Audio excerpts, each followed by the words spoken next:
اس کے بارے میں کہتے ہیں کہ وہ بال سے زیادہ باریک ہوگا اور تلوار کی دھار سے زیادہ تیز ہوگا پل صراط۔ خیر یہ تو میرے علم میں نہیں ہے کہ کہاں سے یہ چیزیں لی گئی ہیں، لیکن ہمارے عام گفتگو میں آتا ہے۔ لیکن نقشہ ایک ہے، ایسا محسوس ہوتا ہے کہ قیامت کے دن پہلی تقسیم تو لگ جائے گی۔ جیسے آپ دیکھتے ہیں سٹون کرشرز جو ہوتے ہیں، پھر جب وہ ٹوٹے ہوئے آ رہے ہوتے ہیں تو اس میں پھر چھلنیاں لگی ہوتی ہیں۔ پہلے اس سائز کی چھلنی نکل جائے گا پتھر، پھر اس سائز کا، پھر اس سائز کا۔ تو پہلی چھلنی تو لگے گی کافر مسلم، کافر جاؤ سیدھے جہنم کے اندر، تمہارا حساب کتاب بھی کوئی نہیں ہے۔ حساب کتاب کا ہے، اللہ ہی کو نہیں مانا، آخرت کو نہیں مانا، رسالت کو نہیں مانا، کس بات کا حساب؟ تمہارے کسی نیکی کے عمل کی کوئی وزن ہے ہی نہیں۔ اب بچیں گے مسلمان۔ مسلمانوں میں منافق بھی ہیں اور صادق الایمان بھی ہیں، اب ان میں چھلنی لگے گی۔ وہ چھلنی کچھ ایسی ہوگی کہ جہنم کے اوپر ایک پل ہوگا اور اس میں گھپ اندھیرا ہوگا، گھپ اندھیرا، اور جن لوگوں کے پاس ایمان اور عمل صالح کی روشنی ہے وہ روشنی ظاہر ہو جائے گی۔ ایمان ایک نور ہے جو میرے اور آپ کے قلب میں ہے، لیکن اس وقت وہ نور ظاہر نہیں ہو رہا، اس وقت وہ نور ظاہر ہوگا، وہ چمکے گا۔ اور اعمال صالحہ جو ہے وہ ہم اپنے داہنے ہاتھ سے کماتے ہیں، تو داہنی طرف اعمال صالحہ کا نور ہوگا۔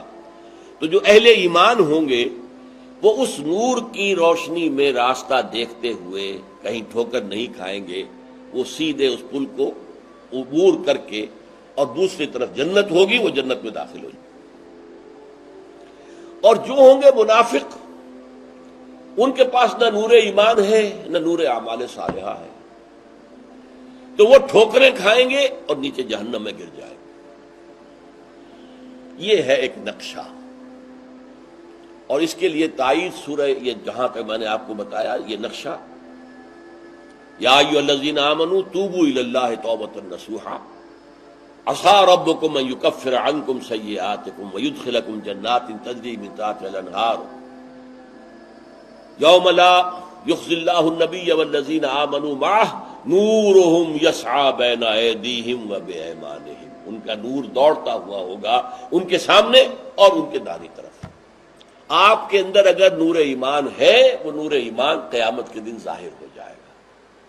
اگر نور اعمال صالحہ ہے وہ آپ کے داہنی طرف آئے گا اور آپ اس کے روشنی میں راستہ دیکھتے ہوئے چلتے جائیں گے اور اس پل پر سے گزر جائیں گے۔ اب اس میں حضور نے فرمایا، اور سورہ تغابن کی آیت میں بھی واضح ہوا، کسی کو نور ہلکا ملے گا، کسی کو زیادہ۔ جن کا ایمان ابو بکر جیسا ایمان تھا ان کا نور کتنا ہوگا ہم تصور نہیں کر سکتے۔ ایک عام صحابی کا ایمان کتنا ہوگا ہم اس کا بھی تصور نہیں کر سکتے۔ ہمیں اگر کوئی تھوڑا بہت ایمان ملا ہے تو ہمیں تو تھوڑی سی ٹارچ جتنی روشنی بھی مل جائے تو بہت غنیمت ہے، یہ سمجھ لیجیے۔ گھپ اندھیرے میں ٹارچ بھی کتنی بڑی نعمت ہے، کتنی بڑی نعمت ہے۔ کم سے کم آپ دیکھ رہے ہیں کہیں سانپ تو نہیں بیٹھا ہوا، میرا پاؤں کسی سانپ کے اوپر تو نہیں پڑ جائے گا۔ وہ ٹارچ بھی بہت بڑی ہے۔ حضور نے فرمایا کہ کچھ لوگوں کو تو ایسا ایمان ملے گا جس کی روشنی صرف ان کے قدموں کے سامنے ہوگی، بس اتنی روشنی ملے گی۔ لیکن میں نے کہا یہ روشنی کتنی غنیمت ہوگی۔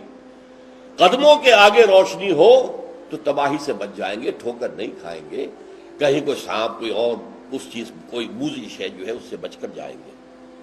اور آپ نے فرمایا کسی کو اتنا نور ملے گا جس کی روشنی مدینے سے صنعاء تک پہنچے گی۔ صنعاء یمن کا صدر مقام، کم و بیش میں سمجھتا ہوں 1000 نہیں تو 700-800 میل کا فاصلہ ہے، وہاں تک لوگ پہنچے۔ ابو بکر کا نور کتنا ہوگا، محمد کا نور کتنا ہوگا صلی اللہ علیہ وسلم، وہ تصور ہم کر سکتے ہیں۔